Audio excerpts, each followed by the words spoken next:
Então, gente, nós do Esperançar estamos recebendo várias perguntas sobre diversos temas. Um tema recorrente é sobre o que pensamos a respeito da homossexualidade e a Bíblia, a homossexualidade e o cristianismo. Então, hoje eu quero conversar um pouco com vocês sobre isso.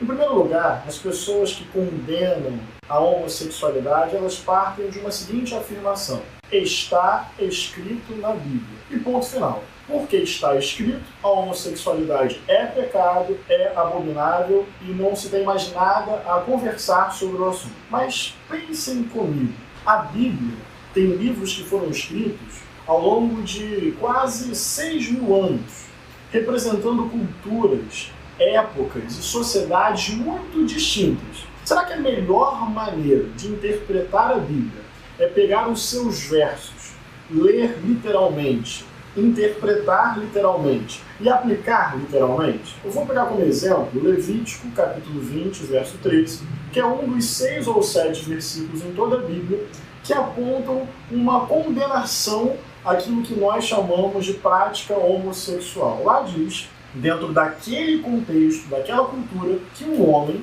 se deitar com outro homem é algo abominável e que ele deve ser condenado à morte. Ora, naquele mesmo contexto de códigos de conduta, códigos ritualísticos, também era proibido comer carne de coelho, também era proibido plantar 2 sementes distintas conjuntamente. Aliás, pensa sobre o próprio verso que eu citei. Porque esse verso diz que a prática homossexual é abominável e diz que aquele que pratica deve ser condenado à morte. Então, se eu pegar literalmente esse texto, eu vou afirmar que a homossexualidade é abominável e vou defender, por coerência e por lógica, que alguém seja assassinado. A minha pergunta é: quem é assassino? Quem é que vai, então, cumprir a lei do Senhor segundo esse texto? E o texto que diz que a mulher flagrada em adultério deve ser apedrejada.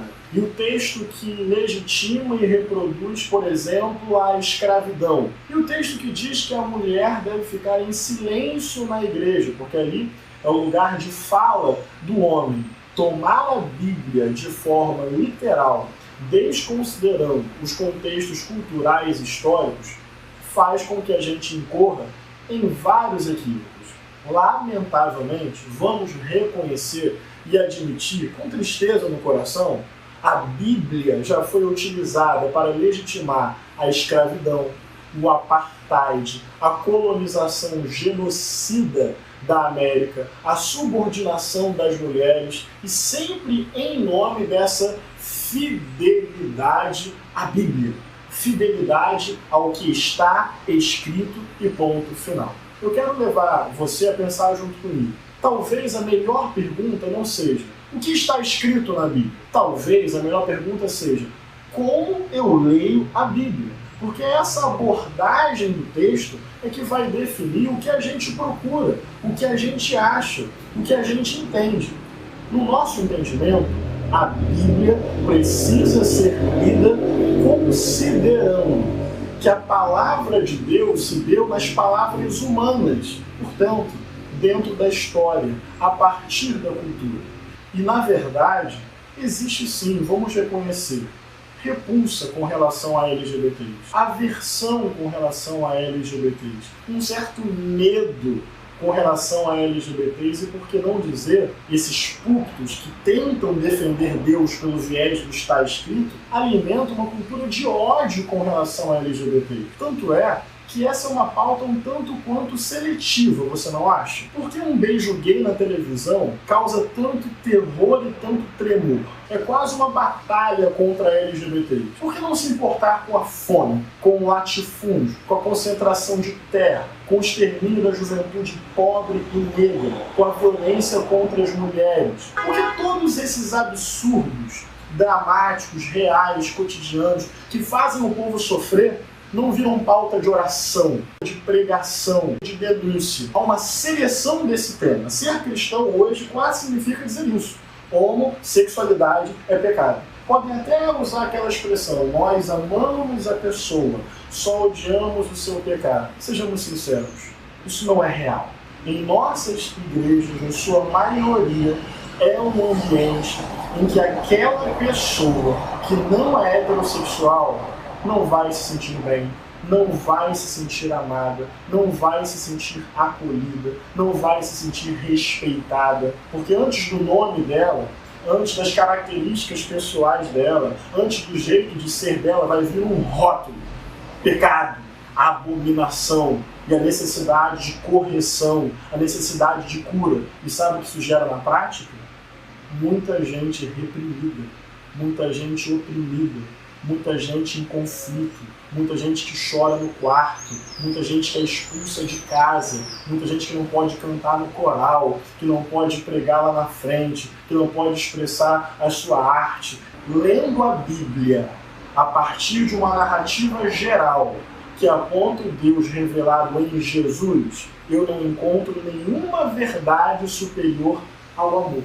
O amor sacraliza, o amor santifica, o amor abençoa. Creio, portanto, que a natureza mais essencial e profunda de Deus, que mais revela Deus, é o amor. Nós não devemos ter medo do amor, não. O amor é sério, o amor é emancipador, o amor é generoso, o amor é bondoso. Se é para fazer a leitura literalista da Bíblia, por que tem tantos pastores enriquecendo pessoalmente com as suas igrejas? Aliás, tem muito mais textos na Bíblia falando sobre justiça social e denunciando a riqueza do que textos que falam sobre uma possível condenação a práticas homossexuais. A Bíblia precisa ser lida de forma panorâmica, contextual, a partir de Cristo e buscando a dignidade humana. Aliás, o próprio Jesus fez isso. Em vários momentos, Jesus bateu de frente com a tradição, porque a tradição estava oprimindo a vida. E entre a dignidade humana e a tradição, Jesus sempre preferiu a dignidade humana para converter a tradição. Portanto, eu não acho a homossexualidade pecado. Considero a homossexualidade, a bissexualidade, as diversas sexualidades como expressões da vida. Pecado mesmo é a gente oprimir as pessoas, é a gente maltratar as pessoas, é a gente agir fora daquilo que é o amor. Homofobia, transfobia, lesbofobia matam. E a gente não quer perder pessoas em nome de um dogma. O amor é maior que o dogma. Deus não é um dogma. Deus é amor.